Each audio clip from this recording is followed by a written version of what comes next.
enjoyed the best? Which one did I enjoy the best? I would have to say either Star Trek or the Orville, because I got to wear prosthetic makeup and I got to play a bad guy because I love being the bad boy, so because it's fun. Yeah, I'm sure it is, but being the bad boy. we can't recognize you then. Well, you couldn't, and if you could, then that would be bad because I played a couple of really ugly monsters, so we don't want that. I see. So we are here to celebrate tonight the 55th anniversary Yes. of a very famous TV show. How do you remember of the show? I remember all the reruns. I remember coming home from school, and there would be cartoons waiting for me, and there would be like the live action shows as well. And Gilligan's Island would be one of them. So I remember that. Like I Dream of Jeannie, Star Trek, the original series, all those. So Gilligan's Island has been on the air for 50 years now. From the original when it first aired to syndication and stuff like that. And I just remember it coming on every day. So, do you have a favorite character or the most memorable character? The most memorable character, I'd have to say Marianne, because I had a little crush. I'm not even gonna lie. I'm not just saying that because I'm here. So what will you tell her when you meet her tonight? Well, I've actually met her before. Oh, you already yes, I already got all that out the way. But what I would tell her is, congratulations on creating a character that's stood the test of time, that is as iconic as pretty much anything. And I mean, as actors, we all hope to create or be a character that will do something like that. That's important. It's like we wanna whatever we do in life, we want to be able to leave the earth knowing that we did something big and we contributed to society in some way. And when it comes to entertainment, you have your music icons, you have your TV icons, you have the people that people just always know. And so when you have classic icon characters like Marianne or I Dream of Jeannie or any of the superheroes and stuff like that, you did good. And very close friend of Dawn Wells, and we're here celebrating Gilligan's Island at the Hollywood Museum. How cool is that? And I love your outfit. Could you tell us a little more about this? Why did you choose this outfit? Because you reach a certain age where tight clothes no longer work. And I've learned this works for me. So this is my signature. Lots and lots of sparkle. And I'm a celebrity everywhere I go because of it. Right. And you are an Emmy winner. Did you follow the Emmy last weekend? You know something? The year of my Emmys was a better year. That's what I'll say about this week's show. I did not produce it. Therefore, I should not mock it. But I've seen some Emmys that were better.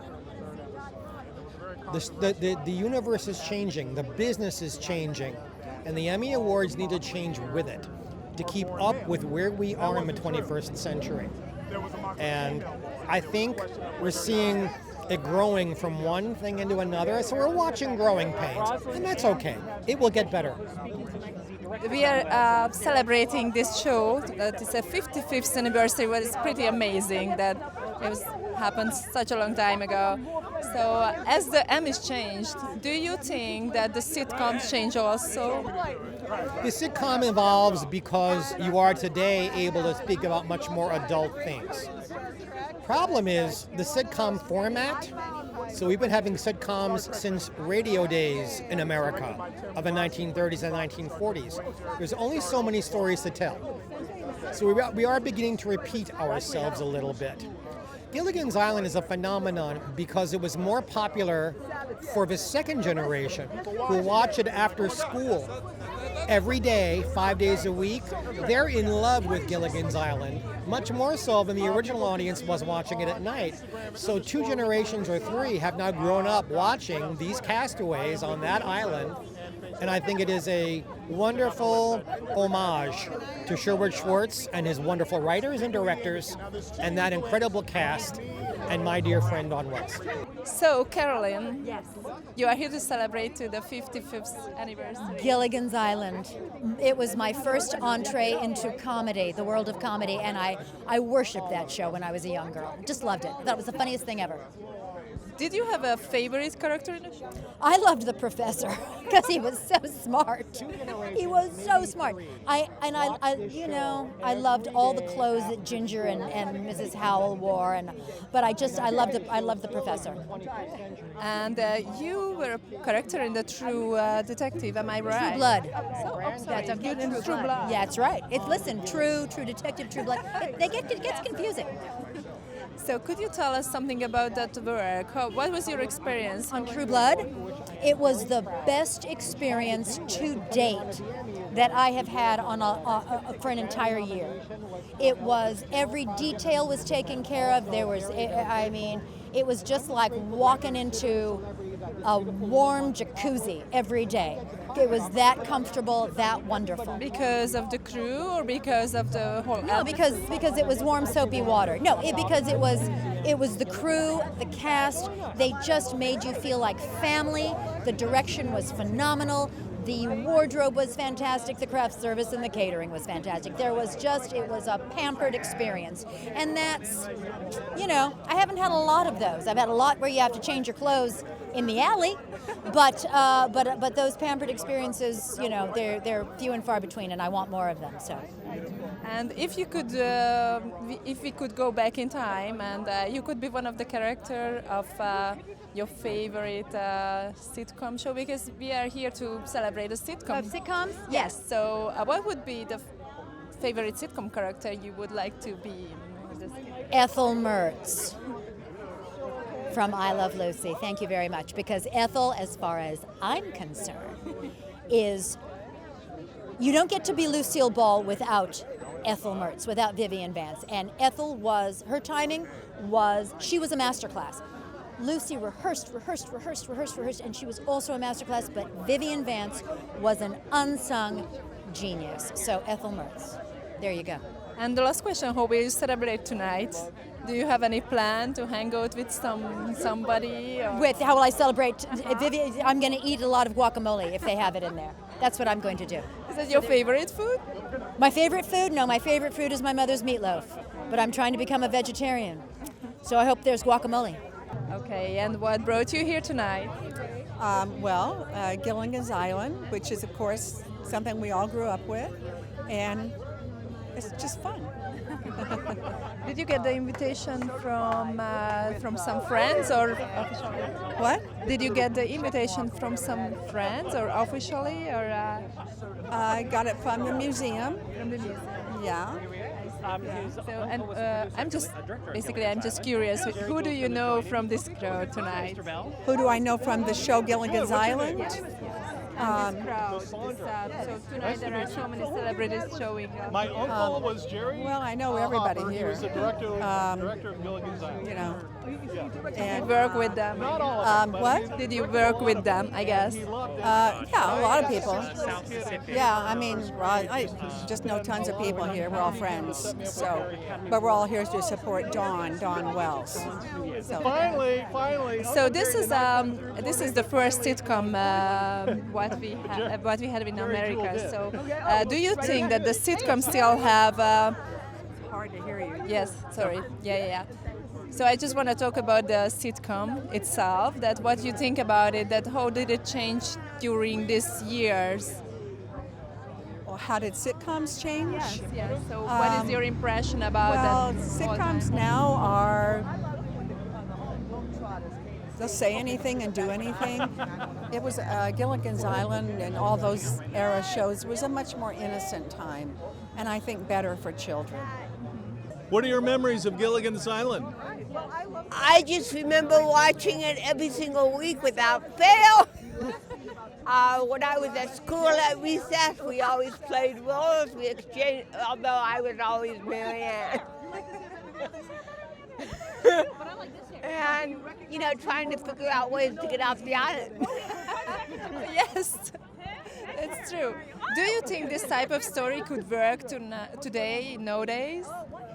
One more time? Do you think that this type of story could work, as a TV show or a sitcom nowadays? Oh, Gilligan's Island is the greatest television show in the history of the world, and it would put to shame anything except for Facts of Life or Deadwood.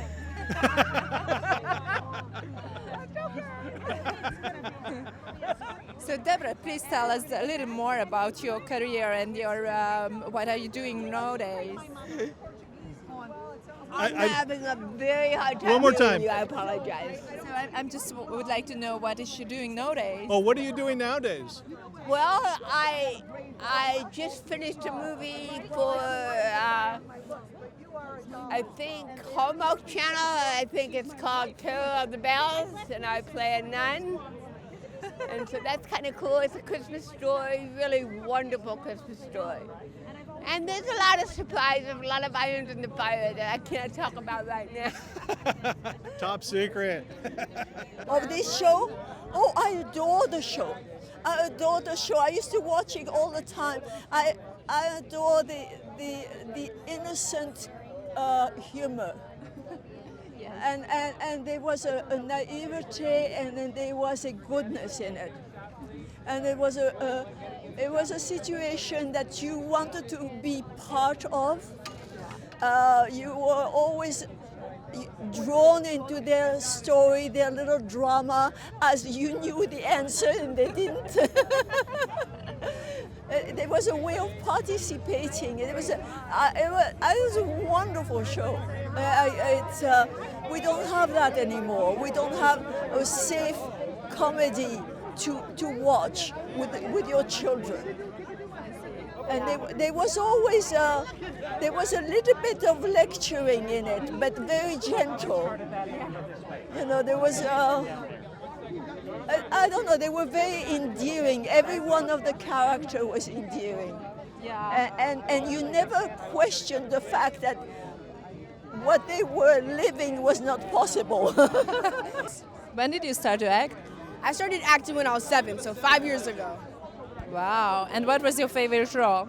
My favorite job, I liked working with Hasbro. They're the company that makes all the board games like Monopoly and the Game of Life. And they let me keep 3 board games, so that was really fun. And how do you feel like in the red carpet? Did you get used to it? Yes, so red carpet feels amazing. I also interview on the carpet as well as act, so yeah. And what is your dream word? Who is that actor who you really want to work with? I really want to work with The Rock. That would be an amazing experience. So how do you remember all of those experiences during the shooting? Was it very... It was wonderful. We all loved each other. And I think you could see that. There was a communication between us all. The professor and I were kind of the hunks, I think, you know. And how does it feel like to celebrate this show after 55 years? I know it. I was only 2 when we did the show. It's amazing how long it's gone on. But there's no cars or clothes that told you when it was filmed. You would believe it again right now, you know? So we are celebrating the 55th anniversary of the very popular sitcom, Gilligan's Island. You know, it's still shown all over the world 30 years later, and it is been translated into 30 different languages at least. So it's amazing, the popularity, it's international, and tonight we have Dawn Wells, who played Mary Ann, and she's written a book, and so she's going to unveil it, and we're thrilled, all of this in the Max Factor building, where all the movie stars got their looks from Once Upon a Time. It's where Marilyn Monroe became a blonde, Lucille Ball got her signature red hair, there's a brunettes only room and a brownettes only room too. Amazing. Were you a real fan of the show when it was first released on the BBC? Were you a big fan of the show? So I mean, did you also? I'm just curious of your personal opinion about it. Oh, I'm very excited. It's very hard to find artifacts for this show because when these shows came on air, most of the props and costumes were reused for other shows or sold, and so we're thrilled to have them here tonight. Amazing. So we didn't go inside yet. So what would we see in this exhibition?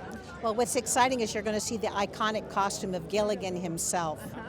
And you'll see several costumes of Mary Ann and several sketches as well as cartoon cells as well as props, tikis, scripts from the pilot, scripts throughout the years and the final series too. And what is I know that we are celebrating to the Gilligan's Island, but what is next? What is you already have some plan for the next episode? We do. Can you tell me something about it? Well, I will tell you, it is one of the golden era movie stars, one of the top stars of that time. her personal confidant and secretary, is here, and she will be doing a very special exhibit and talk about her. And that's coming up in the next few weeks, and you'll be one of the first to get the invitation. It's a Hungarian name. Hungarian. I'm Lithuanian. Oh wow! So That's close. we're far apart, but not Yes, that far. I love Lithuanians. I have a friend from Lithuania called Gedrus Kalinauskas. Gedrus, yes. Oh, yes. Oh, my. He's a And you dancer. say it so well. Thank you. Oh, and I remember some more words, but I don't But know. remember this. I think Hungarian women are the most gorgeous women on the face of this earth. Thank you so much. This is our this is what they say, but I'm not sure. It looks like the Lithuanians are just as beautiful. They are beautiful women and beautiful men, and all very, very tall now, which is amazing. But all of the Gabors were my friends. And of course, you cannot think of Hungary without thinking of the Gabors, who represented it beautifully for many, many years. Did you have a chance to meet her in the real life? Oh, yes, I knew them all very well. Oh, yes. Eva was one of my very good friends. Jaja was also a good friend. A very special lady. I was crazy about her. Yeah. You know what? When I saw you, actually you reminded to Jaja for me, because you are like glowing. You are standing out from the crowd. Thank you. And I think you have that old Hollywood charm and elegance what they had. So. Thank you. That's a lovely thing to say. Jolie Gabor, who was Mama Gabor, had more pizzazz than all the girls put together. And when I first met her, she said, "Oh, darling Ruta, you look just like my darling girls. You could be one of my daughters."